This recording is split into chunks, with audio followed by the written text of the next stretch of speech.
उपासना का फल व्यक्ति को मिलता है, एक साधना का फल व्यक्ति के जीवन में आता है। आप किसके लिए परित्याग कर रहे हो, आप किसके लिए छोड़ रहे हो, यह आपके ऊपर निर्भर करता है। शिव की भक्ति, भगवान शंकर से एक रिश्ता, केवल माता सती ने ही शिव की आराधना श्रावण महीने में या पार्वती जी ने ही शिव की आराधना श्रावण महीने में नहीं करी। सती माता की माता स्वयं प्रसूति जी ने भी श्रावण महीने में शिव जी की आराधना केवल एक कामना से करी।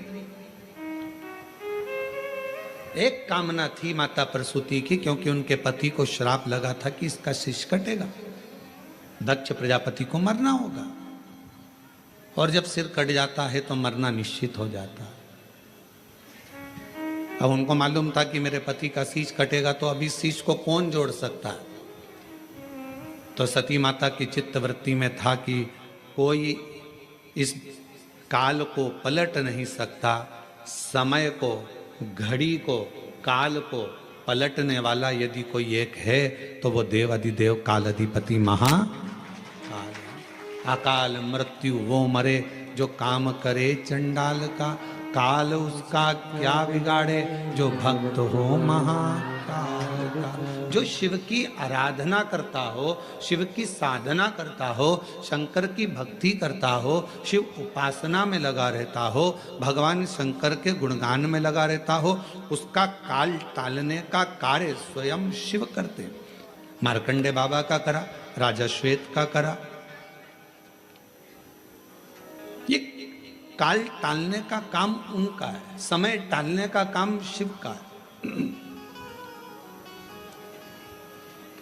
और मैंने तेरे ही भरोसे बाबा, तेरे ही भरोसे हवा बिच उड़ती जावागी, बाबा डोर हत्तो छठी नामे कटी जागी।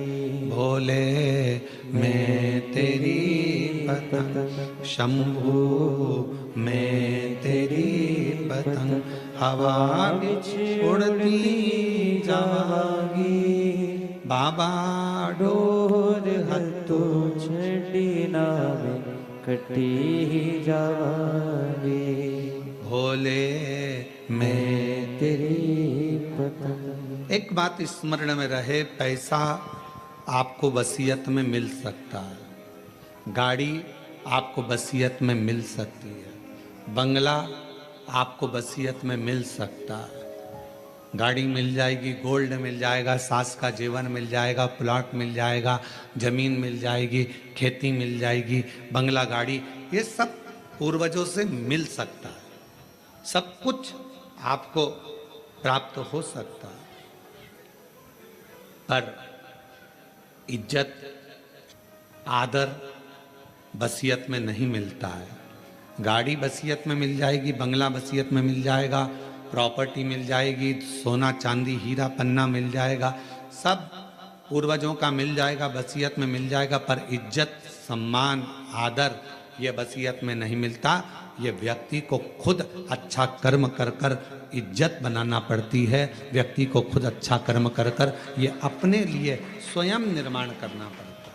इसको कोई देगा नहीं, इसको अपना बनाना है। मेरे शंकर भगवान के पास में सोने का महल नहीं है,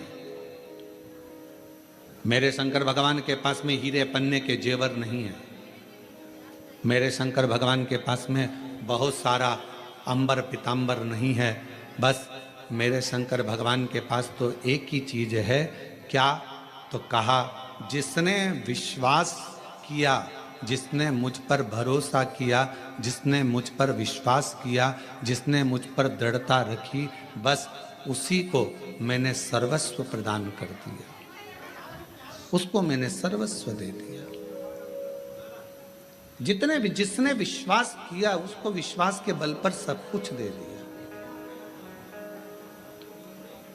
शंकर भगवान के पास में बंगला नहीं है, गाड़ी नहीं है, भगवान शंकर के पास में अंबर पीतांबर नहीं है, भगवान शंकर के पास में हीरा पन्ना सोना चांदी कुछ भी नहीं है। शिव जी के पास में तो केवल विश्वास है, भरोसा है। और याद रखना, जिसका विश्वास, जिसका भरोसा दृढ़ होता चले जाता है, उसके जीवन में कोई कमी नहीं आती। फिर उसका भंडार भोलेनाथ खुद भरता चले जाता है, फिर उसको भरने में दिक्कत नहीं आती है। विश्वास के बल पर ही सब कुछ है, विश्वास के बल पर ही सर्वस्व है। शिव जी से एक रिश्ता जोड़ो, एक रिश्ता, एक रास्ता, इन दोनों पर थोड़ा ध्यान देना जरूरी है। जम के बोलो, क्या क्या? आवाज नहीं आई, फिर से बोलो। रिश्ता और रास्ता। रास्ते पर भी ध्यान देना जरूरी है और रिश्ते पर भी ध्यान देना जरूरी है। रिश्ते पर ध्यान नहीं दोगे तो रिश्ता छूट जाएगा। और आगे आप लोग बोलो, रास्ते पर ध्यान नहीं दोगे तो रास्ता छूट जाएगा, मार्ग भटक जाओगे। चल रहे थे इधर, रास्ते पर ध्यान नहीं दिया, एकदम निगाह हटी और दुर्घटना घटी। बस जा रहे थे, जाते जाते एकदम रास्ता बदल गया, ध्यान में नहीं है। जाना था डोंगरगढ़ और पहुंच गए डोंगर गांव। अब दोनों एक ही है, राजनांदगांव में ही है।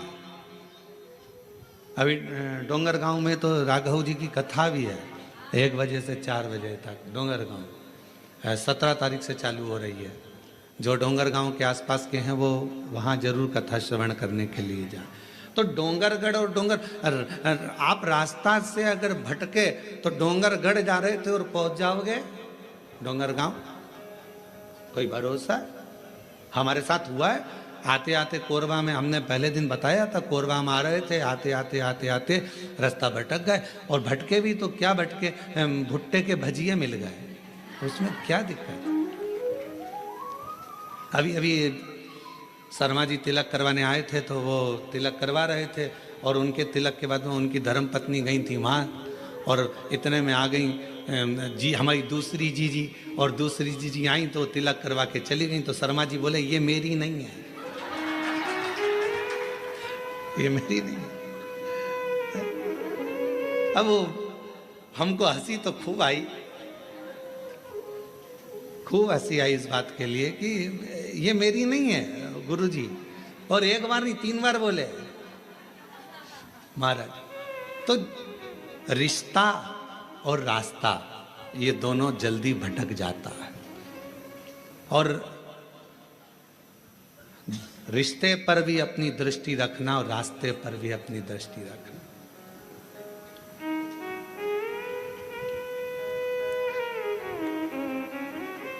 ये रिश्ता टूट जाए। पति को चाहिए कि अपनी धर्म पत्नी से रिश्ते पर ध्यान रखना, रिश्ते पर निगाह रखना, ऐसा संबोधन ना हो जाए कि रिश्ता टूट जाए। आज के समय में रिश्ते पर ध्यान नहीं दिया जा रहा, बहुत कठिन है। पूरी सोशल मीडिया को खोलकर देखो, रोज अखबार को खोलकर देखो, रोज तुमको रिश्ते टूटते मिलेंगे। एक पति ने पत्नी को मार दिया, एक पत्नी ने पति को मार दिया, एक भाई ने भाई को मार दिया, एक ने ऐसा कर दिया, एक घुमाने ले गई थी महामारी आई, दूसरा वहां गया था वहां मर गया, तीसरा ऐसा कर गया। रिश्ते कलिकाल में, आज के समय में रिश्ते ऐसे टूट रहे हैं कि जैसे फूल डाली पे से टूटता है। निवेदन है कि रिश्ते पर ध्यान देना जरूरी है, रिश्ते पर निगाह रखना जरूरी है। अगर रिश्ते पर निगाह नहीं होगी तो वो टूटता चले जाएगा, छूट जाएगा। रास्ते पर भी ध्यान देना जरूरी, रास्ता छूट जाएगा। और दोनों चीजों का एक सार तत्व है। शिव महापुराण की कथा कहती है कि रिश्ता शिव से अगर तुमने जोड़ा है, भगवान शंकर से अगर रिश्ता जोड़ा है। कई माताएं कहती हैं हमारा मन, हम 1-1.5 महीना तो पानी चढ़ा लेते हैं, 1-1.5 महीने बाद हमारा मन उचिष्ट हो जाता है गुरुजी। हम कहीं चले जाते हैं तो फिर हमारा मन नहीं कर पाता मंदिर जाने का, हमारा मन उचिष्ट हो जाता है। शिव महापुराण की कथा कहती है अगर आपने जिंदगी में एक बार भी जल चढ़ाना प्रारंभ कर दिया। तुम भले शंकर जी से रिश्ता तोड़ लो, पर मेरा महादेव तुमसे कभी रिश्ता नहीं तोड़ेगा, मेरा शिव तुमसे कभी रिश्ता नहीं तोड़ेगा। बोल बम का नारा है सारी समस्या का हल, मेरा शंकर भगवान आपसे रिश्ता नहीं तोड़ेगा, आप भले रिश्ता तोड़ लो।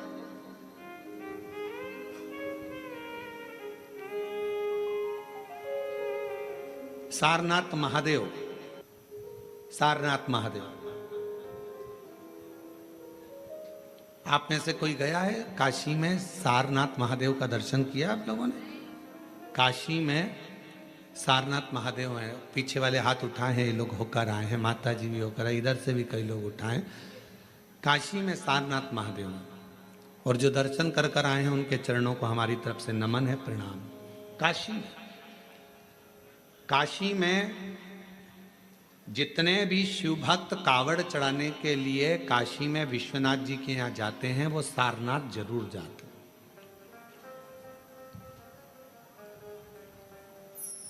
कौन है ये? कहा एक सारंग ऋषि काशी के नजदीक में रहते थे, भ्रमण किया करते थे, काशी के आसपास का घुमा करते थे। एक दिन सारंग ऋषि के मन में भगवान विश्वनाथ जी को दर्शन करने का भाव प्रकट हो गया।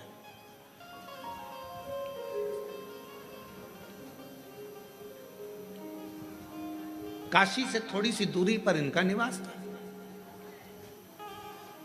काशी में प्रवेश नहीं करते। अब भगवान शिव की आराधना कर रहे, साधना कर रहे, और काशी में फिर इनके मन में आया कि भगवान नहीं दर्शन दे रहे तो मैं काशी में जाऊंगा, पर शिव मुझे दर्शन दे, मुझे निमंत्रण दे तो मैं काशी में जाऊं। अब शिव महापुराण की कथा कितनी बड़ी बात कहती है। स्वयं तुमरुका जी ने चंचुला देवी से कहा, जिसका पति प्रेत योनि में पड़ा था, मुक्ति के लिए साधन कर रही है चंचुला। ईसर जी गोरा जी यजमान बनकर बैठे हैं, और उस समय पर तुमरुका जी बोल रहे हैं चंचुला देवी से, चंचुला काशी की धरा पर शिव महापुराण में और भगवान शंकर के मंदिर में वही पहुंचता है जिसको शंकर भगवान हाथ पकड़कर लेकर जाते हैं, जिसको भगवान ओघड़ता नहीं, भगवान शिव लेकर जाते। ये कथा ऑनलाइन चल रही है, आस्था चैनल पर आप लोग कथा को सुन रहे हैं। कोरबा छत्तीसगढ़ की ये कथा है। जिस होटल में कथा हो रही है इसमें इतनी कैपेसिटी नहीं है बैठने की।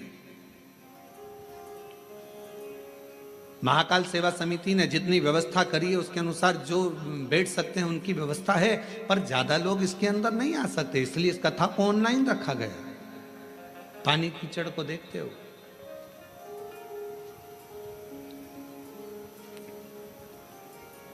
और इतना कंट्रोल होने के बाद, संयम होने के बाद भी यदि आप मान लो कहीं तुमको अंदर जाने का मौका मिल गया और तुम हॉल में पहुंच भी गए, पंडाल में पहुंच भी गए, तो तुम सबसे पहला धन्यवाद शंकर भगवान का देना कि तुम्हारा हाथ पकड़कर यहां तक लेकर। साधुता उसको देना। तुमरुका जी चंचुला देवी से कहते हैं, काशी में प्रवेश बिना शंकर की आज्ञा के कोई नहीं। शिव जी हाथ पकड़ेंगे तो कोई काशी जाएगा, शिव जी हाथ पकड़ेंगे तो कोई शिवालय जाएगा, शिव जी हाथ पकड़ेंगे तो कोई शिव महापुराण तक जाएगा। चंचुला देवी तू तो भटक रही थी, तेरा पति तो प्रेत योनि में पड़ गया, क्योंकि ब्राह्मण होने के बाद भी उसने अच्छा कर्म नहीं करा था, चोरी का धन लेकर जा रहा था, दीवार कूद रहा था, कूदने पर उसको मालूम नहीं पड़ा कि नीचे जल भरा हुआ है, जल में डूबकर तेरा पति मर गया। और शास्त्र कहता है पानी में डूबकर मरे हुए व्यक्ति को मोक्ष नहीं मिलता, इसलिए तेरे पति को मुक्ति नहीं मिली।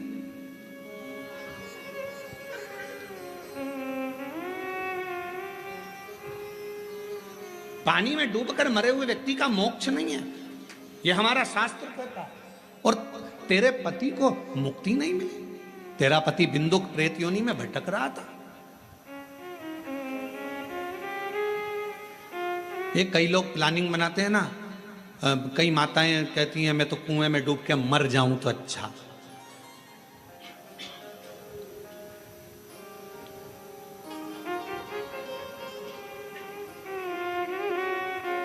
रस्सी से लटक जाऊं तो अच्छा,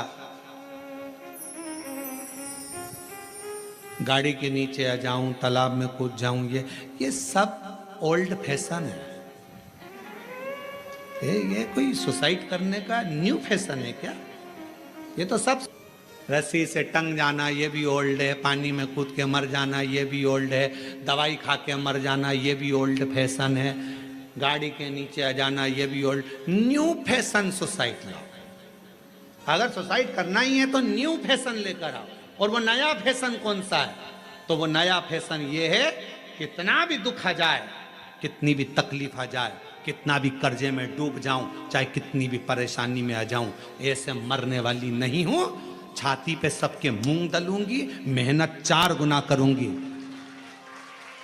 मेहनत 4 गुना करूंगी, सबकी छाती पे यही मूंग दलूंगी। कोई कितनी भी गाली दे, देसी घी की रोटी मलमल, ऐसी नई नई जिंदगी, नया नया जीवन। और फिर आखिरी में मरते मरते मरते मरते पानी में, फिर हवा में, फिर वायु में, फिर खोपड़िया में,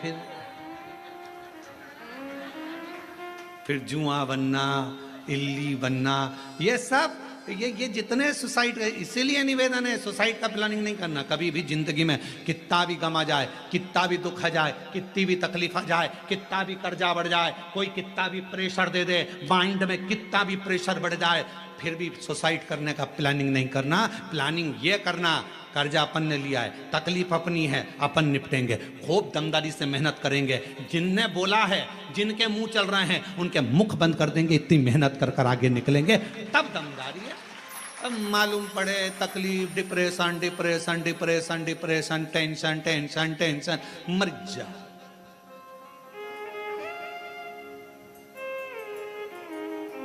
अब ईमानदारी से बोलो, तुम लोगों से ज्यादा टेंशन तो सीवर वाले महाराज को रहता होगा। कोई इधर से कुछ बोल रहा है, कोई उधर से कुछ बोल रहा है, कोई उधर से कुछ बोल रहा है, कोई उधर से कुछ बोल रहा है। इसके बाद भी आग लगे बस्ती में, अपन रहो मस्ती में। शंकर के भक्त हैं, मट्टी का शरीर है, एक दिन शमशान जाएगा, राख का ढेर बन जाएगा। जो मरने के बाद इकट्ठे होते हैं, परिवार वाले, कुटुंब वाले, मोहल्ले वाले, मरने के बाद इकट्ठे होते हैं। अगर तुम्हारे जीते जी इकट्ठे होकर तुमको आगे बढ़ा दें तो मरने के बाद इकट्ठा होने की जरूरत ही नहीं पड़ती। ये परिवार, ये कुटुंब, ये नाते, ये रिश्ते एकाग्रित कब होते हैं? जब व्यक्ति मर जाता है। जब तकलीफ में था खड़े हो जाते, जब दुख में था पूरा मोहल्ला एक हो जाता, जब तकलीफ में था पूरा परिवार एक हो जाता।